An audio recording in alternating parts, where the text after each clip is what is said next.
반갑습니다. 날씨가 좀 우중충한 것 같네요. 날씨가 좀 맑은 것 같은데 또 비가 오고 동남아 날씨 같습니다. 동남아는 4개월 동안 비만 계속 오고요. 한 4개월 비 한 방울 안 오고 해만 또 쨍쨍한 날씨인데 요즘 날씨가 좀 우중충하네. 여기가 많이 바뀌고 있습니다. 오늘 저녁에도 주님 앞에 나와서 함께 말씀을 잠시 나누겠습니다. 예수님께서 산상수훈을 통하여서 이미 구원받은 천국의 백성이 어떻게 살 것인지 이야기를 해주고 있습니다. 지난번에 한번 이야기한 것 같은데요. 출애굽의 백성이 시내산에서 모세의 율법을 10계명을 받게 되어지는데 20장에서 내가 너희를 애굽에서 불러내어서 구원한 하나님이다 하시면서 이 계명을 주시거든요. 오늘 이 팔복의 산상수훈의 말씀도 구원받은 백성이 이제 출애굽에서 죄악 가운데서 구원받아서 저희가 이제 하나님 앞에서 어떻게 살 것인지를 알려주는 것이 이 산상수훈이다라고 생각할 수 있겠습니다. 팔복에는 전반부 4개의 복이 있고 후반부 4개가 있는데 조금 차이가 있습니다. 앞부분은 하나님과 관련된 어떤 팔복이에요. 4개의 복이고 뒤에 4개는 인간과 좀 관계된, 물론 섞여 있지만은 인간의 관계에 대해서, 인간에게 어떻게 할 것이냐에 대해서 이야기하고 있는 것이 이 5번째부터 8번째가 되어지겠습니다. 앞에는 이제 신에 대한, 하나님에 대한 관계이고 뒷부분은 점점 갈수록 인간과의 관계 속에서, 세상 속에서 어떻게 살 것이냐 하는 것을 이야기해 주고 있다고 하는 것입니다. 오늘 본문 속에서 긍휼에 대한 이야기가 나오고 있습니다. 긍휼.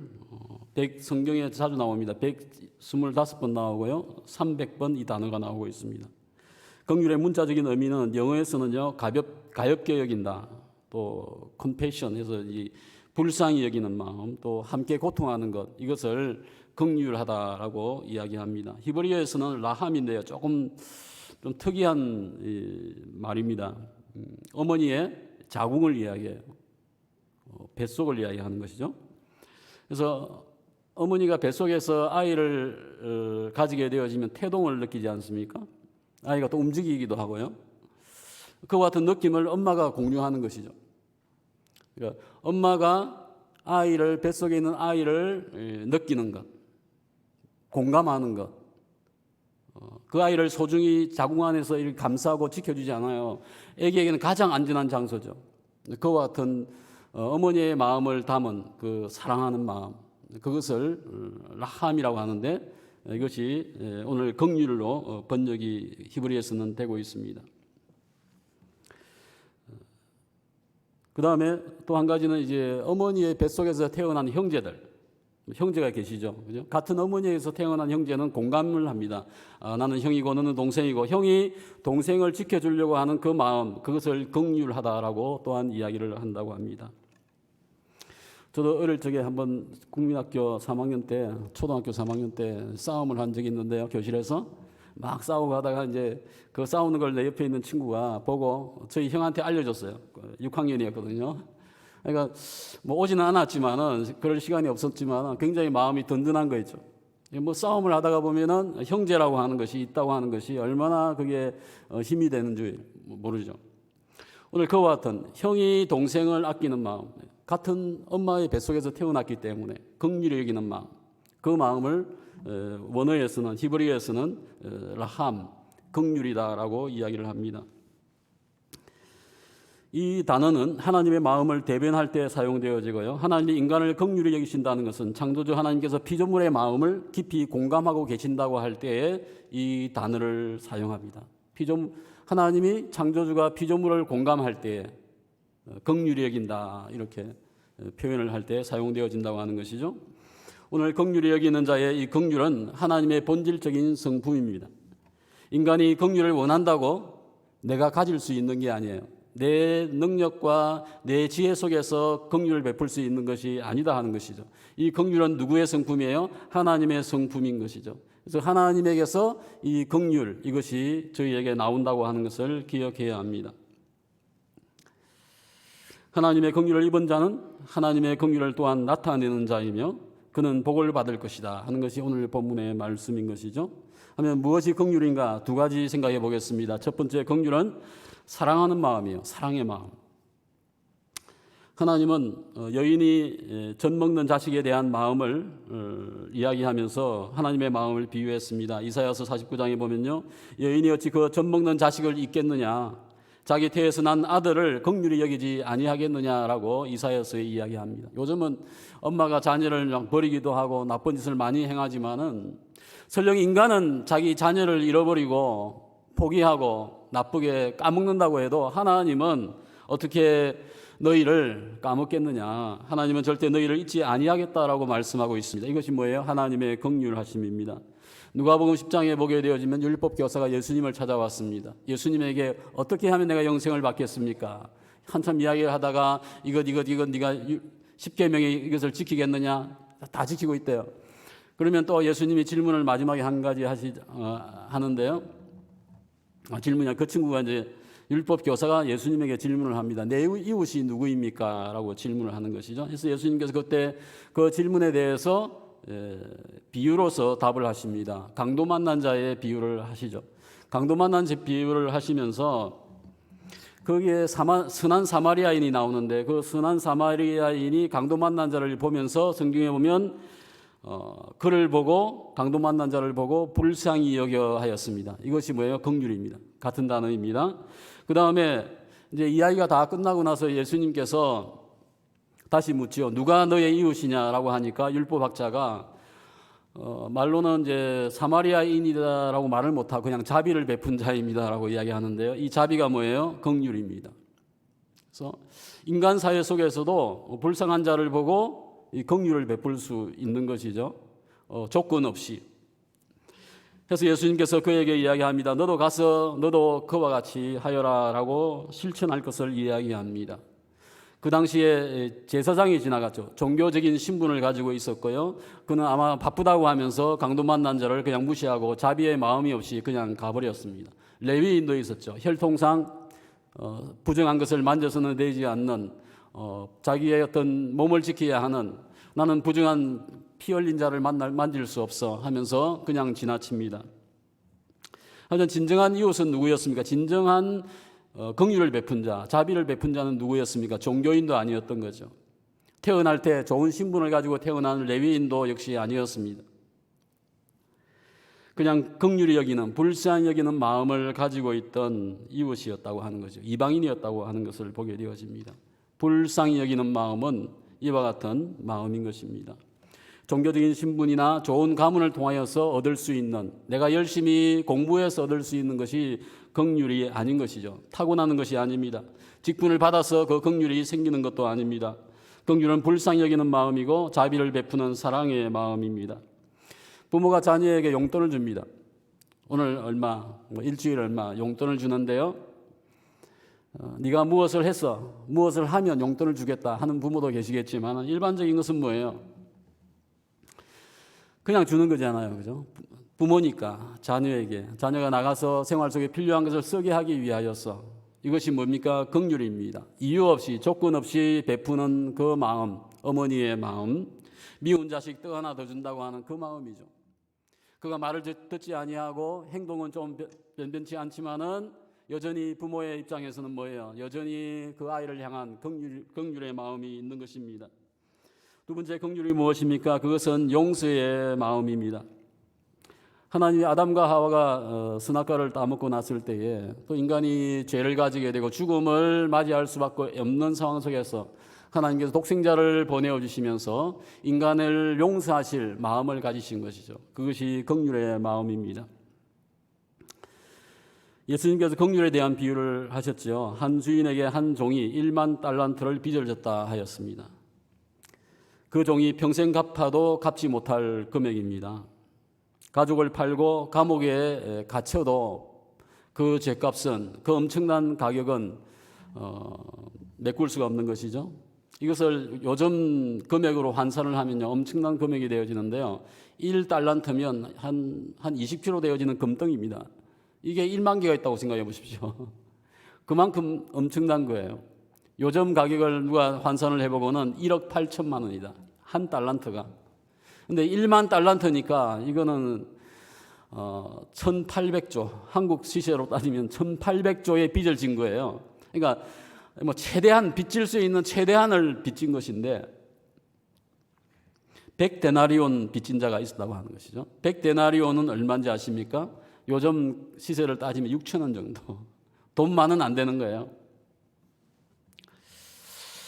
1800조면요. 한국의 금년 예산이 604조입니다. 604조 4천억인데 3배예요, 3배. 한국 3년 예산이 빚을 진 거죠. 엄청난 빚입니다.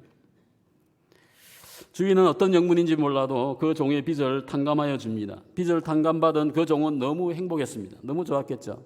내가 이 엄청난 빚을 탕감받다니. 그가 집을 나가면서 100데나리온 자기에게 빚진 어떤 친구를 길에서 만난 거죠. 야, 너 내한테 빚을 왜 안 갚냐? 빨리 갚아. 난 지금 돈이 없습니다. 그래서 이 친구가 빚진 자를 붙잡고 어떻게 합니까? 옥에다 넘깁니다. 감옥에 가둔다는 얘기죠. 그 뒤에 그 소식이 이제 빚을 탕감해 1만 달란트를 탕감해 준 주인에게 이제 들려지고 그 종을 불렀습니다. 내가 너에게 1만 달란트를 탕감시켜 줬는데 너는 어떻게 너의 친구인 네가 아는 동료에게 100데나리온을 탕감 못 해주냐? 그 얘기였죠. 동료는 돈이 없고 감옥에 갇혔습니다. 오늘 이 빚쟁이 빚을 탕감받은 이 종 역시 감옥에 갇히게 되어지게 됩니다. 이 비유를 마치고 나서 예수님께서 이 같은 말씀을 하십니다. 마태복음 18장 35절 말씀. 마태복음 18장 35절 말씀 읽어주세요. 시작.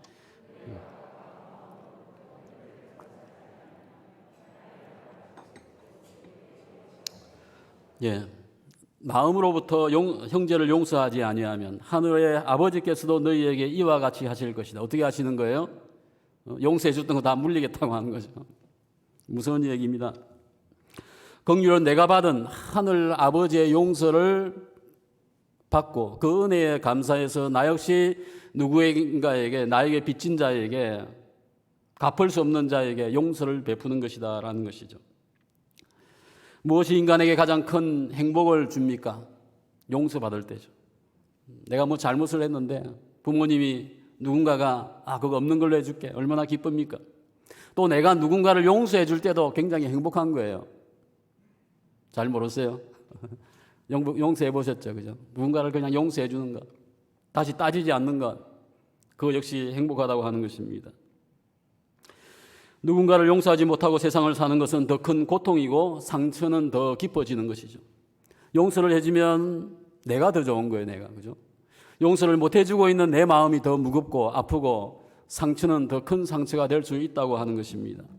용서는 내 안에서 나오는 것이 아니고 뭐예요? 내가 용서를 하나님께 받았기 때문에 그 하나님의 용서가 과분하고 넘쳐서 그 은혜가 타인에게 넘어가서 용서가 되어지는 것입니다. 이것이 기독교의 용서입니다. 불교의 용서는 무엇입니까? 인내하고 참고 무조건 용서하는 거예요. 그러면서 마음속에는 진정한 자기가 용서를 경험하지 못하고 포기하면서 좌절하면서 인내하고 수양하면서 그것을 이겨내려고 하는 것이 불교의 용서입니다. 세상의 용서는 내가 이해하고 내가 인내하며 용서하면 된다라고 생각을 하고 있는 것입니다. 하지만 기독교의 용서는 그것이 아닙니다. 아버지 하나님에게 받은 용서의 경험이 있고 그것에 근거해서 저희가 용서하는 행복한 삶이 있다고 하는 것입니다. 나에게 누구인가가 용서해야 될 분이 있습니까? 그것은 나에게 하나님이 주시려고 하는 행복을 주시려고 하는 기회입니다. 하나님의 용서받은 그 은혜를 망각하지 않는 한 가지 방법은 하나님 주신 그 은혜를 내가 잊지 않는 것은 내가 용서를 베풀면 그것을 늘 기억하는 거예요. 하나님이 나를 용서해 주었듯이 나도 지금 용서하고 있어. 하나님이 내가 얼마나 고맙고 감사하냐고 늘 그 하나님의 은혜를 기억하는 방법이 내가 용서하는 자로서 산다고 하는 것입니다. 때문에 내가 용서해야 할 자가 있다고 하면 나를 성장시켜 주시고 주님이 나에게 은혜를 더 체험해 주시기 위해서 주시는 나의 기회인 것을 기억해야 합니다. 때문에 용서함은 나에게 큰 축복이 되어집니다. 주님은 자신이 당한 고통을 이겨낼 수 있지만 저희는 내가 입은 상처를 이겨낼 수가 없습니다. 주님은 십자가에 죽으시고 부활하셔서 자신의 상처를 이겨낼 수 있지만 저희는 내가 받은 상처들, 인간적인 만남 관계 속에서 생긴 수많은 상처를 내가 치유할 수 없다고 하는 거예요. 하나님이 나를 치유해 주시는데 그 은혜가 내 속에 있고 나 역시 누군가에게 그 상처를 용서해 주면서 내 상처를, 그의 상처를 같이 싸매어 줄 수 있다고 하는 것입니다. 팔복에서 긍휼은 두 가지로 생각했습니다. 사랑하는 마음이다, 용서하는 마음이다 라고 생각했습니다. 긍휼히 여기는 자는 어떤 복이 있습니까? 긍휼히 여김을 받는다라고 이야기하였습니다. 그러면 하나님의 긍휼을 받기 위해서 내가 긍휼을 받는 것이 먼저입니까? 내가 긍휼을 베푸는 것이 먼저입니까? 좀 어렵습니까? 하나님의 긍휼을 내가 받기 위해서 성경에 보면 긍휼을 베풀면 나도 긍휼을 받는다고 했는데 내가 긍휼을 받기 위해서 내가 긍휼을 베푸는 것인지 아니면 내가 긍휼을 받기 위해서 같은 얘기입니까? 내가 긍휼을 베푸는 것인지 뭐가 먼저죠? 네. 오늘 성경의 원리는요, 예수 믿기 전에는 저희가 무조건 긍휼을 받아야 돼요. 하나님의 긍휼을 받는 거죠. 그죠? 내가 베푸는 긍휼은 진정한 긍휼이 아닌 것입니다. 하지만 예수 믿은 이후에는, 내가 용서를 받은 이후에는 내가 어떻게 할 수 있습니까? 용서를 해야 한다고 하는 것이죠. 이것이 성경의 원리입니다. 내가 용서를 하면 그것을 보고 하나님도 나를 어떻게 해요? 용서해 준다고 하는 거예요. 예수 믿기 전에는 무조건 나를 포용하시고 용서해 주셨지만은 지금 저희가 예수를 믿은 이후에는 내가 남을 용서해야지 하나님이 나를 용서해 준다고 하는 조건적인 부분이 있는 것을 기억해야 합니다. 먼저 긍휼을 입은 자는 긍휼을 베푸는 자가 되어야 한다고 성경은 이야기합니다. 하나님은 저희를 보실 때에 먼저 긍휼의 마음을 가지시고 저희를 보십니다. 저희의 연약함을 보시고 저희와 같아지시고 저희와 동등해지시고 저희와 같이 인간의 모습을 가지고 찾아왔다고 했죠. 이것이 무엇입니까? 하나님이 인간을 긍휼히 여기시는 것입니다. 빌립보서 2장 7절 8절 말씀 같이 봉독하시겠습니다. 시작. 오히려 자기를 비워 종의 형체를 가지사 사람들과 같이 되셨고 사람의 모양으로 나타나사 자기를 낮추시고 죽기까지 복종하셨으니 곧 그리스도의 죽으심이라. 예. 하나님이 저희들과 같이 되셨다 하는데요, 동등하게 되었다고 하는 거예요. 동등하게. 하나님이 인간과 동등하게 될 이유가 없잖아요. 동일시 될 필요가 없는 거예요. 그런데 하나님은 우리가 보고 있는 것, 우리가 느끼는 것, 우리가 고통받아야 될 그 모든 것을 동등하게, 동일하게 십자가에서 세상 속에서 겪으시고 느끼셨다고 하는 거예요. 공감하셨다고 하는 거예요. 아까 이야기했죠. 라힘이 뭐라고 해요? 엄마의 자궁. 엄마가 몸 속에 있는 아이를 느끼듯이 하나님께서 저희들을 느끼시는 거예요.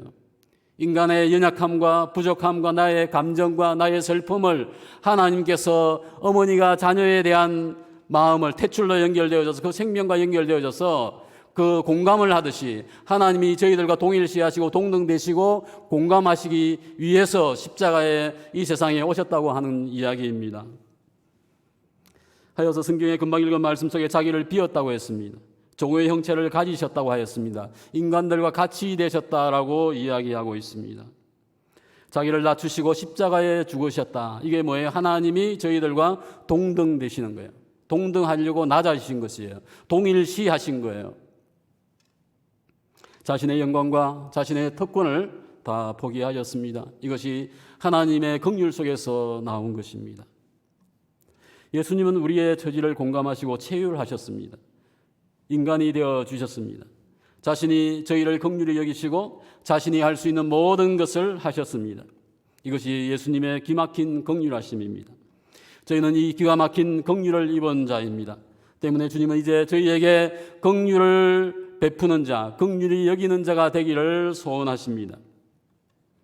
기독교의 용서는요, 잘못을 한 가해자가 피해자에게 내가 잘못했습니다, 용서해 달라고 해서 피해자가 가해자를 협상해주고 돈 얼마 받고 용서해주는 그런 용서가 아닙니다. 기독교의 용서는 무엇입니까? 십자가의 은혜와 용서를 입은 자가, 먼저 가해자가 용서하는 것이, 아니 피해자가 용서하는 것이 기독교의 용서입니다. 피해자가 용서하는 것이. 아담과 하와가 죄를 지음을 통하여서 누가 가장 큰 피해를 봤습니까? 하나님의 왕국이 파괴되어지고요, 하나님의 계획이 무너졌습니다. 누가 손해 본 거죠? 하나님이 피해자이신데, 그 피해자신 그분께서 가해자인 인간과 죄인을 향하여서 먼저 용서하고 계시는 것입니다. 바울 사도가 에베소서에서 이와 같이 이야기하였습니다. 긍휼에 풍성하신 하나님이 우리를 사랑하셔서 그 사랑 때문에 허물로 죽은 우리를 그리스도와 함께 살리셨다. 긍휼 때문에, 긍휼이 풍성하셔서 우리를 예수가 죽으시고 예수가 살아날 때에 저희들도 같이 살리셨다라고 이야기합니다. 아프리카 부족 중에 하나인 마벤바라는 종족이 있다고 합니다. 그 사이에 범죄가 잘 발생하지 않는데요, 한 서양인이 그곳을 이제 인류학자가 연구를 했습니다. 왜 이 동네에는 범죄나 악한 상황이 별로 없는 건 아닌데 희소할까라고 조사를 했는데, 그는 발견을 하고 그것을 소개하였습니다. 이 마을에는 범죄자가 나오면 그 범죄자를 마을 광장 한복판에 세워둔다고 합니다. 광장에 그 한 명이 서면은 마을 주민이 하던 것을 다 멈추고 그 광장에 나와서 그 범죄자 주위를 둘러서 가지고 조용히 한마디씩 한다고 합니다. 과거에 그가 행하였던 미담들, 그의 선행과 장점을 이야기하면서 너는 원래 착한 아이였어. 작년에 비가 많이 왔을 때에 우리 집 지붕을 네가 고쳐줬지 않니? 넘어진 아이가 있었는데 그 아이를 네가 세워주었고 도와주었지 않니? 주변에서 그 아이의 과거의 좋은 부분들을 계속 이야기해 주는데, 이 이야기를 듣던 아이는 어찌 되겠습니까? 혼자서 펑펑 울기 시작합니다. 자기가 잘못한 것을 덮어주니까, 그것을 이야기하지 않으니까, 감사하니까, 용서해 주니까 우는 거죠. 그러면 마을 주민이 하나씩 그 아이를 안아주면서 용서해 주고 격려해 준다고 합니다. 그 칭찬의 시간이 끝나고 나면 또 이 아이가 이제 정직한 아이가 되었고 범죄하지 않는 아이가 되었다고 하니까 함께 축제를 벌린다고 이야기합니다. 세상 속에서도 긍휼과 용서의 원리가 실천되고 있습니다. 지난 한 주간 유독 가슴이 아픈 뉴스가 많이 있었습니다. 친할머니를 자전꾸중을 한다고 10대 청소년이 찔러 숨지게 하는 사건이 있었고요. 전자팔찌를 끊고 2명의 여성을 죽이고는 무슨 얘기를 합니까? 내가 더 많이 죽이지 못한 것이 아니다, 이런 얘기를 해요. 왜 그 많은 분노를 품고 세상 속에서 살고 있는지, 이 세상은 악함 가운데 달려가고 있는데 어디까지 가야지 그 악이 끝날지. 댓글 속에는 인간성을 파괴하고 있다, 괴물이다, 정말 냉정하다, 어찌 이럴 수가 있느냐라고 탄식을 하고 있습니다. 오늘 우리가 사는 시대는요, 긍휼이 없는 시대가 되어지고 있습니다. 작은 불만만 있어도 용서하지 못하고요, 복수를 하여도 한이 풀리지 않는 시대 속에 살고 있습니다. 오늘 진정한 긍휼과 은혜를 입은 저희 그리스도인에게 엄청난 책임인 것인 줄로 믿습니다. 긍휼과 은혜가 흘러가는 사회, 용서와 회복이 있는 사회가 되기 위해서 오늘 그리스도인이 어떠한 삶을 살 것이냐, 하나님의 큰 은혜를 입은 저희가 그 은혜를 흘려보내고 있는가 하는 것이죠. 오늘 저희는 긍휼을 베푸는 위치에 서야 할 것입니다. 내 주변에 어려움이 있고 고통 속에 있는 주변에 믿지 않는 자나 형제나 자매가 있습니까? 그들을 향하여서 안아줄 수 있고 주님의 사랑으로서 격려할 수 있는 그와 같은 넓은 마음이 저희들 속에 있어야 합니다. 그게 뭐예요? 긍휼의 마음입니다. 예수님께서도 저희들을 동일시하였습니다. 죄인임에도 저희와 동일시한 거예요. 우리 주변에 악한 자, 부족한 자가 있으면 그 영혼을 보면서, 그 심령을 보면서 주님과 같이 동일시해야 돼요. 동등됨. 나도 저럴 수 있어. 나는 너를 이해해. 공감하는 거예요. 공감해주면 그들 마음이 풀릴 수밖에 없습니다. 용서의 마음을 배울 수밖에 없는 것입니다. 오늘 긍휼을 행하면 긍휼을 입는다고 하였는데 만약 긍휼을 입은 자가 긍휼을 하지 않으면 어찌 될까요?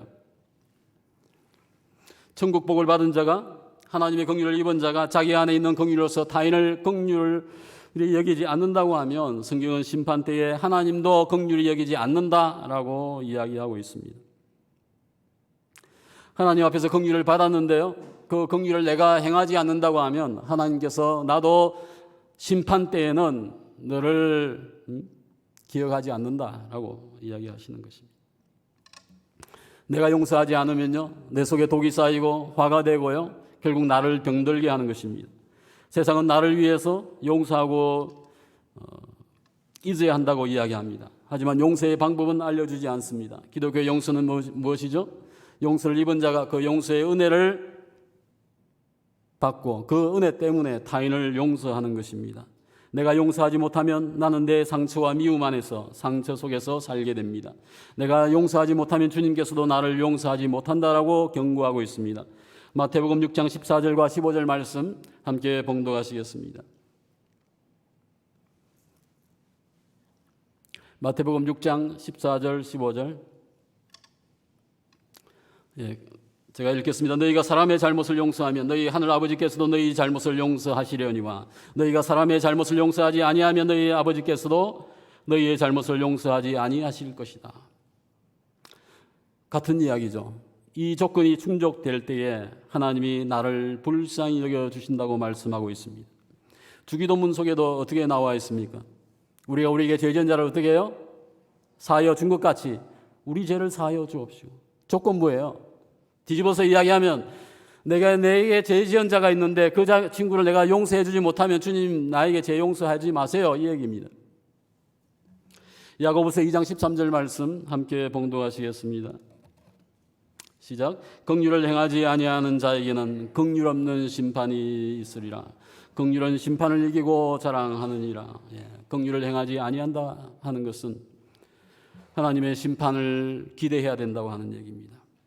우리가 긍휼 없이 타인을 판단한다고 하면 그리스도께서 긍휼 없이 저희를 심판하신다고 합니다. 만일 우리가 우리 형제에게 긍휼을 베푼다고 하면 주님은 그분의 심판대에서 저희에게 긍휼을 베푸실 것입니다. 그리스도 안에 살고 있는 저희는 천국 백성입니다. 천국의 시민입니다. 우리는 의에 줄이고 목말라야 합니다. 타인의 연약함을 대할 때에 많은 긍휼로서 대해야 합니다. 정리합니다. 심령이 가난한 자는 자신 안에 하나님과의 관계 속에서 의도 없고 성품도 없고 내가 정말 악한 자입니다 라는 것이 심령이 가난한 자입니다. 또한 애통하는 자가 무엇입니까? 하나님 앞에서 내가 죄인입니다 라는 것을 깨닫는 것이 애통하는 자입니다.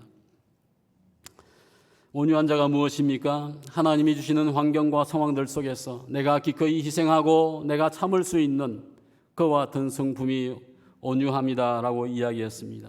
천상에서 땅을 소유하게 되어진다고 합니다. 하나님의 의를 입고 세상 중에서 의가 실현되기를 열망하는 자는 하나님이 만족을 주신다라고 이야기했습니다. 오늘 긍휼히 여긴다고 하는 것은 먼저 하나님의 긍휼을 입은 자인 것을 깨닫고 타인을 긍휼히 여기고 또 공감하고 사랑하는 것을 이야기합니다. 이것은 인간이 타고난 본성에서 나오는 것이 아니고 내 안에 계시는 성령님께서 내가 은혜 받은 자이기 때문에 그분이 내게 주시는 에너지이고 용서의 힘이 되어집니다. 하나님의 긍휼이 필요한 자를 내가 긍휼히 여기면 나도 하나님의 긍휼히 여김을 받을 것입니다. 이 시간 팔복의 가사를 묵상하며 찬양하나 하시겠습니다. 심령이 가난한 자는 가사 내용을 생각하시면서 묵상하시면서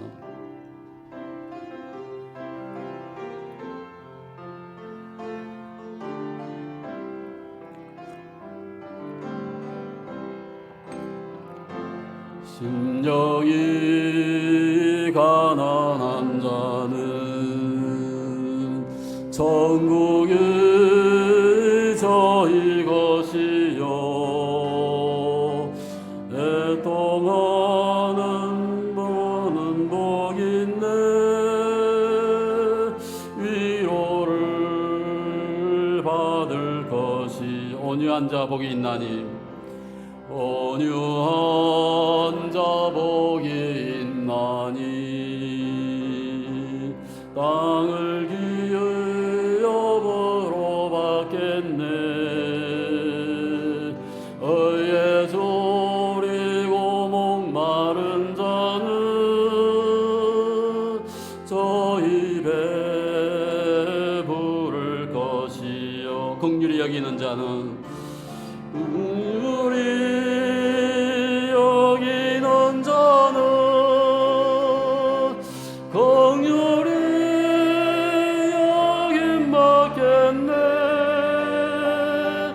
마음이 정결한 자는 하나님을 볼 것이요. 화평케 하는 자는 화평케 하는 자는 하나님의 아들이라 일컫네. 의를 위하여 핍박받는 자 천국이 저희 것이라. 긍휼히 여기는 자는 긍휼히 여기는 자는 긍휼히 여김 받겠네. 마음이 정결한 자는 하나님을 볼 것이요. 화평케 하는 자는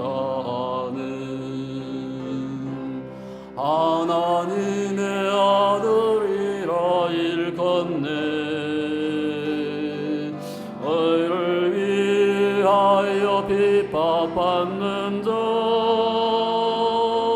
천국이 저희 것이. 내게도 주소서. 내게도 주소서. 내가 복을 받기 원하네. 오 내 주여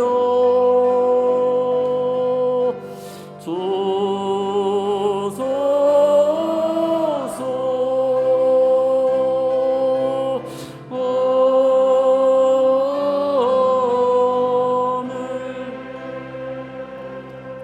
오늘 저희의 주인님께 받은 긍휼